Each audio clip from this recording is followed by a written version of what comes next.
Bab 308, tidak sopan. Pengawal yang berdiri di samping berteriak. Tuan Besar sudah menjadi pemimpin seumur hidupnya, ini pertama kalinya ia dimarahi. Oh, salah, Tuan Daniel juga pernah memarahinya seperti itu saat kecil. Lebih tepatnya, seumur hidup ini, Tuan Besar dimarahi oleh orang selain cucunya. Bahkan, oleh anak kecil yang berusia 3 tahun.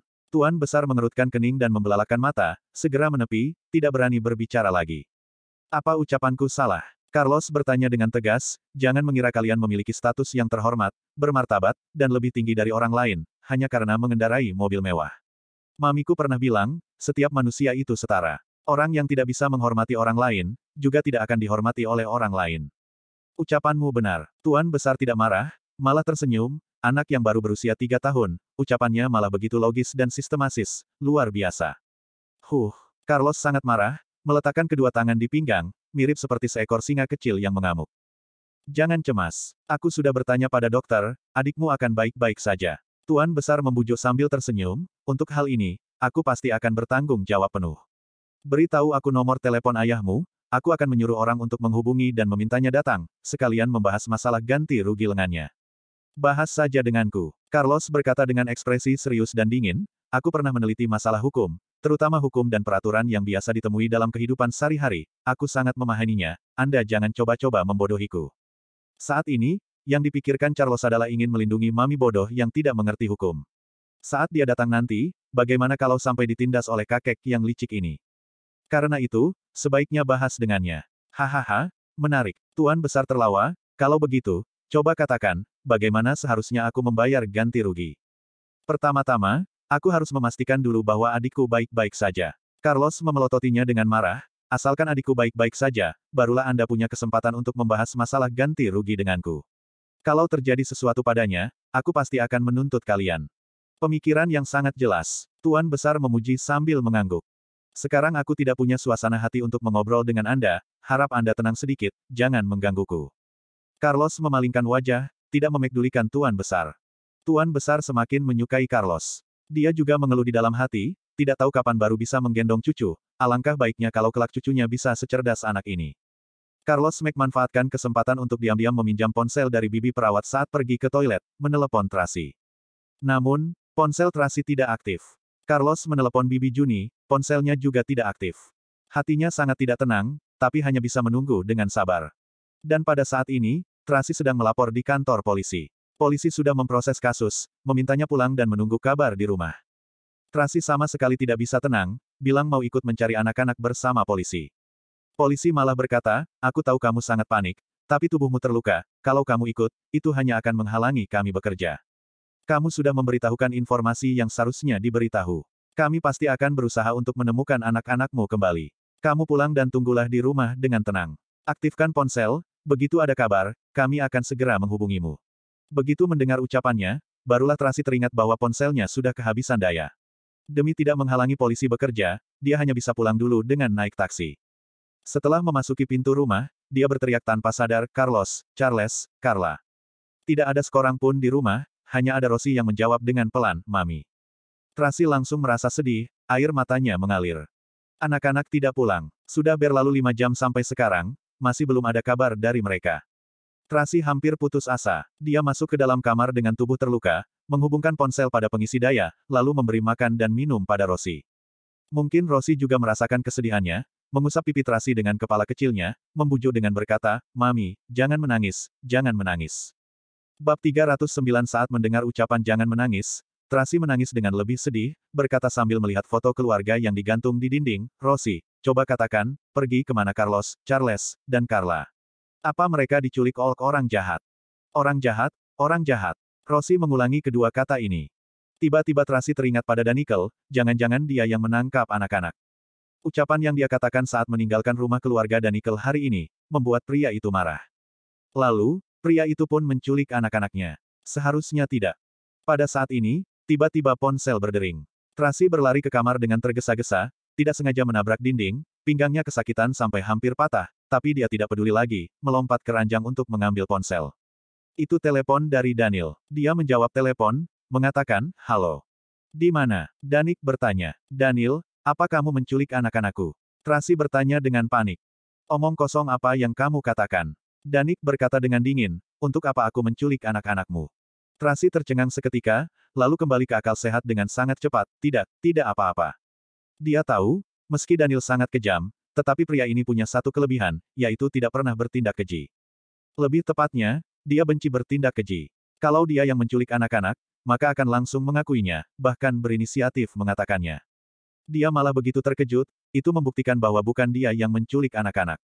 Apa yang terjadi? Daniel bertanya lagi. Tidak ada apa-apa, aku akan menutup telepon. Sekarang suasana hati Tracy sangat kacau dan putus asa, sama sekali tidak ingin memedulikannya, langsung menutup telepon. Di ujung telepon, Daniel sama sekali tidak menyangka Tracy berani menutup teleponnya. Dia mengingat kembali ucapannya tadi, mengerutkan kening. Tuan Daniel, Sitat melihat raut wajah Li Danichi menjadi sangat buruk, karena teleponnya ditutup oleh Tracy. Rian segera berkati dengan sangat hati-hati, tadi Lily memberitahuku. Bibi Juni yang berada di rumah Nona Tracy sakit, sekarang tinggal di rumah sakit, karena itulah, mungkin suasana hatinya tidak baik. Ada hubungannya denganku. Daniel balik bertanya dengan dingin, aku yang membuat Bibi Juni sakit. Bukan, maksudku. Diam. Daniel memelototinya, lalu mengambil kunci mobil dan keluar. Daniel, kamu mau kemana? Kebetulan Linda datang dan berjalan masuk ke vilanya, aku membeli kepiting Raja Merah, aku sendiri yang akan masak malam ini, mari kita makan bersama. Tidak ada waktu. Daniel sama sekali tidak melihatnya, langsung pergi. Daniel, Linda mengikuti di belakang sambil berteriak beberapa kali. Daniel tidak memedulikannya. Dia kesal sampai mengentakkan kaki. Sudah menggunakan segala cara untuk menyenangkannya, pria itu malah bersikap acuh tak acuh padanya. Sebenarnya saat dia kembali hari itu, sikap Daniel masih cukup ramah, tapi kemudian malah semakin dingin. Semuanya gara-gara Tracy. Saat teringat hal ini, Linda sangat marah sampai menggertakkan gigi. Namun, dia tidak akan berkecil hati, setidaknya masih ada dukungan dari Tuan Besar. Presdir Linda, bagaimana dengan kepiting Raja Merah ini? Pengawal bertanya dengan hati-hati. Kalian makan saja sendiri. Linda menelepon Tuan Besar, suaranya langsung berubah menjadi sangat manja. Kakek, aku akan memasak malam ini, membuat masakan vegetaris kesukaan kakek, mari kita makan bersama. Aku di rumah sakit sekarang, kamu tidak perlu repot-repot. Kata Tuan Besar. Apa, kakek di rumah sakit? Linda sangat terkejut, apa yang terjadi? Apa kakek tidak enak badan? Tidak, sopirku tidak sengaja menabrak seorang anak kecil, aku sedang membereskannya di rumah sakit. Tuan Besar melihat jam tangan. Kalau kamu tidak bilang, aku benar-benar lupa waktu, sudah jam 8. Begini saja, kamu buatkan masakan VCG Claris, lalu antarkan ke rumah sakit.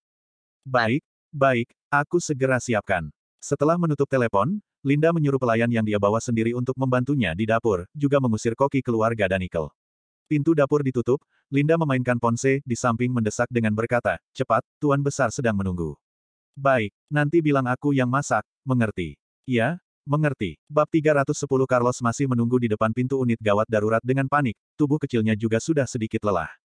Apa lapar? Tuan Besar memberikannya sebuah hamburger dan segelas jus, aku meminta orang untuk membuatkan masakan vegetaris bergizi dan mengantarnya ke sini, tapi mungkin butuh sedikit waktu, kamu makan ini dulu untuk mengganjal perut. Tidak perlu, terima kasih. Carlos melirik hamburger, perutnya berbunyi, wajah kecilnya langsung memerah. Mana mungkin dia tidak lapar. Biasanya setelah pulang ke rumah pukul 3.30 sore, dia makan camilan dulu, lalu makan malam pada pukul 6. Namun, hari ini, dia tidak makan camilan, juga tidak makan malam, bahkan tidak minum air sama sekali. Sekarang kelelahan sampai seluruh badan tidak bertenaga, wajah kecilnya pucat, bibirnya kering, sesekali menggunakan lidah kecil untuk membasahi bibir. Makanlah. Tuan Besar membelah hamburger menjadi 2 bagian, memberikan setengah padanya, aku tidak bisa menghabiskan hamburger yang begitu besar. Kainu anggap saja membantuku. Seharusnya guru pernah mengajarimu, kan? Anak buik harus membantu orang lain. Baiklah. Carlos menerima hamburger dengan sedikit terpaksa, berpura-pura berkala dengan dingin, orang luar jangan terlalu banyak makan makanan seperti ini, tidak mudah dicerna. Benar. Tuan Besar tertawa. Cepat makan. Anda makanlah dulu. Aku mau pergi mencari Carla. Carlos menelan air liur saat melihat hamburger, tapi sama sekali tidak memakannya, berjalan ke arah lift sambil membawa hamburger dengan hati-hati. Tuan Besar sangat penasaran, mengikuti Carlos tanpa bersuara. Carlos tiba di bangsal di lantai bawah, mencari perawal untuk meminta gelas sekali pakai, mengambil segelas air hangat, kemudian membawa air hangat dan hamburger ke bangsal untuk mencari Carla. Saat ini, Carla berbaring dan tertidur di ranjang, ada seorang perawat yang menemani di sampingnya. Carla, Carlos memanggil dengan pelan. Carla tidak bangun, masih tidur dengan nyenyak. Carlos tidak ingin membangunkannya, memberikan air hangat dan hamburger pada perawat, lalu berkata dengan pelan, "Kakak perawal, setelah adikku bangun, tolong suapi dia." Di luar pintu, Tuan Besar sangat terharu melihat adegan ini. Ternyata anak ini mengantar hamburger untuk adiknya. "Kamu membelinya untuk adikmu?" Perawat menerimanya, bertanya dengan penasaran. "Adik usiamu baru 3 tahun, kan? Sudah bisa menjaga adik, hebat sekali. Aku seorang kakak, sudah seharusnya menjaga adik." Carlos membusungkan dada, sangat bertanggung jawab, "Kakak perawat, bagaimana kondisi adikku? Apa parah?"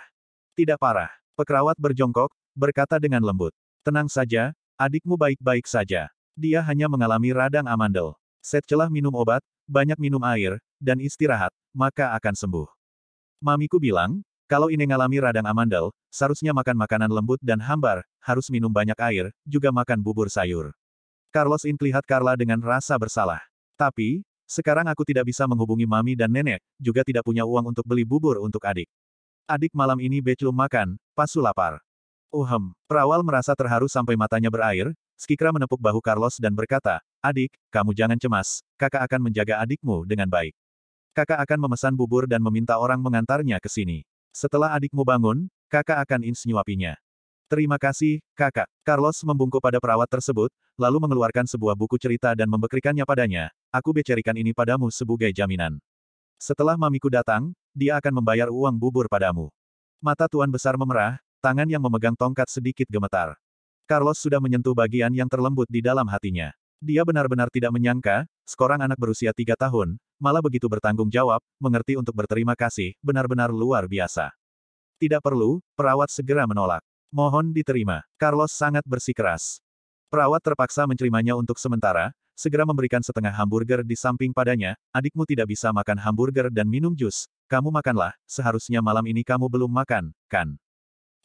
Carlos menerima hamburger, menelan air liur, tetapi tidak memakannya, melainkan membungkusnya dengan hati-hati, lalu memasukkannya ke dalam tas. "Aku simpan dulu, setelah Charles bangun, aku akan berikan padanya." Bab 311 Saud melihat sampai di sini, air mata Tuan Besar mengalir. Mungkin karena sudah tua, maka lebih mudah menangis. Malam ini, dia dibuat sangat terharu oleh bocah cilik tersebut. "Siapa Charles?" Perawat bertanya. "Adik laki-lakiku, dia mengalami kecelakaan, sedang diobati." Mata Carlos memerah, suara sedikit tercekal, "Aku tidak melindunginya dengan baik. Seharusnya aku menarik tangannya dengan kerat, dengan begitu, dia tidak akan berlari mengejar kucing, juga tidak akan tertabrak mobil. Jangan cemas, dia akan baik-baik saja." Air mata perawat tersebut mengalir, ia segera menyeka air matanya dan membujuk, "Kamu lapar, kan? Kakak belikan makanan untukmu." "Tidak perlu." Carlos segera menolak, "Mami mengajariku, tidak boleh sembarangan merepotkan orang lain. Carla sakit, aku tidak berdaya, hanya bisa meminta bantuanmu, tapi aku sendiri baik-baik saja, tidak boleh merepotkanmu. Tapi, aku mau pergi melihat Charles." Carlos menyela perawat tersebut, membungkuk lagi padanya, "Tolong jaga Carla dengan baik, terima kasih." "Baik, baik, aku pasti menjaganya dengan baik, kamu tenang saja." Perawat menyeka air mata dan berjanji. "Terima kasih." Carlos berbalik dan pergi. Tuan Besar buru-buru bersembunyi di belakang lemari yang ada di sampingnya, menjulurkan kepala, melihat Carlos secara diam-diam.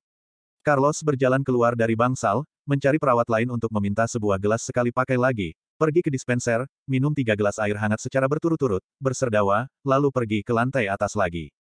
Tuan Besar sangat terharu sampai berlinang air mata, tangan Mia Gemklar, perlahan-lahan naik ke lantai atas dengan tongkat. Di belakang, Sanjaya menghampiri dengan tergesa-gesa, "Tuan Besar, aku mencari Anda kemana Inanna, mengagetkanku saja, aku ini ngira terjadi sesuatu pada Anda." "Bagaimana dengan anak itu?" Tuan Besar kembali dingin seperti biasa. "Sudah keluar dari unit gawat darurat, dokter bilang tidak membahayakan nyawa." Sanjaya melapor, "Hanya saja, pergelangan kaki kanannya patah, tubuhnya terluka, juga sedikit gegar otak.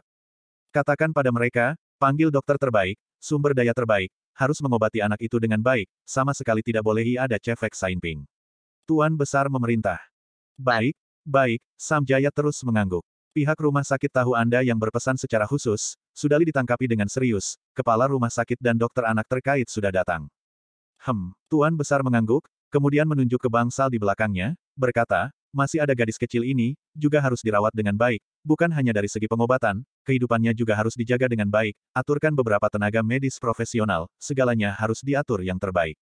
"Mengerti, aku segera mengaturnya." Sanjaya segera memerintahkan orang-orang, lalu memapah Tuan Besar dan berkata, "Tuan Besar, sudah sangat malam, bagaimana kalau aku mengantar Anda pulang untuk istirahat? Masalah ketiga anak itu belum diselesaikan, aku tidak bisa istirahat. Tuan Besar berjalan ke lantai atas dengan tongkat, menghela napas lagi. Aku sudah 96 tahun, masih bisa dibuat tersentuh oleh seorang anak kecil. Baru 3 tahun, anak sekecil itu, sudah bisa menyisakan hamburger untuk adik-adiknya. Dia sendiri kelaparan, bahkan rela minum air putih sajal.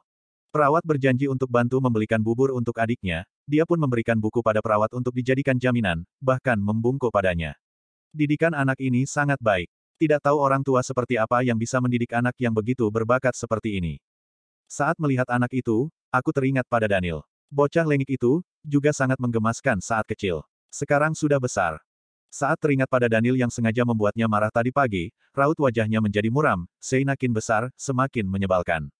Haha, Sanjaya tertawa. Anda ini, ucapan keras, tapi berhati lembur. Anda memiliki harapan yang tinggi pada Tuan Daniel, tentu saja lebih keras dan tegas padanya. Tapi, sekarang dia sudah besar, juga sudah punya pemikiran sendiri, tidak bisa mengaturnya seperti saat masih kecil. Sebesar apapun, dia iktaplah cucuku. Tiba-tiba Tuan Besar menjadi serius, dia tidak punya orang tua sejak kecil, akulah yang membesarkannya, aku tidak bisa membiarkannya mengikuti jejak ayahnya. Bab 312 saat berbicara sampai di sini, raut wajah Tuan Besar menjadi sangat tegas, sorot matanya juga menjadi rumit. Sanjaya menundukkan kepala, tidak berani banyak bicara. Orang-orang keluarga Daniel tahu, putra dan menantu Tuan Besar meninggal pada usia dini. Masa lalu itu merupakan kesedihan di hati Tuan Besar, juga merupakan duri di hati Daniel. Jadi, itu menjadi tabu dalam keluarga Daniel. Selain mereka sendiri, tidak ada yang berani mengungkitnya. Karena peristiwa masa lalu itulah, Tuan Besar mengatur hubungan asmara Daniel dengan sangat ketat. Daniel sudah berusia 28 tahun sekarang, masih belum pernah berpacaran.